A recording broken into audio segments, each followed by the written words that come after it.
നമ്മുടെ നാട്ടിൽ ധാരാളമായി കൃഷി ചെയ്യുന്ന ഒന്നാണ് വാഴ. എന്നാൽ വാഴയുടെ കുല വെട്ടിയതിനു ശേഷം ബാക്കി വരുന്ന ഭാഗം മുഴുവനായി മുറിച്ചു മാറ്റി പകരം വേറെ വാഴ നടുകയാണ് ചെയ്യുന്നത്. അതിനാൽ തന്നെ ഒരു വാഴയുടെ പകുതിയിലധികവും വേസ്റ്റ് ആയിട്ടാണ് നമ്മൾ കാണുന്നത്.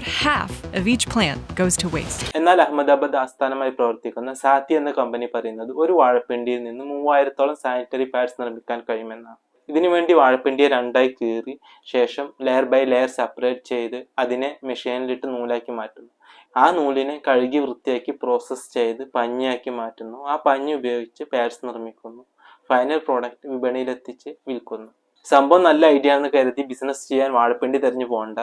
കാരണം ഈ ടെക്നോളജിക്ക് കമ്പനി പാറ്റന്റ് എടുത്തിട്ടുണ്ട്. ഇതുപോലുള്ള അറിവുകൾക്കായിട്ട് ഈ ചാനൽ യൂട്യൂബിൽ സബ്സ്ക്രൈബ് ചെയ്യുക, ഫേസ്ബുക്കിലും ഇൻസ്റ്റാഗ്രാമിലും ഫോളോ ചെയ്യുക.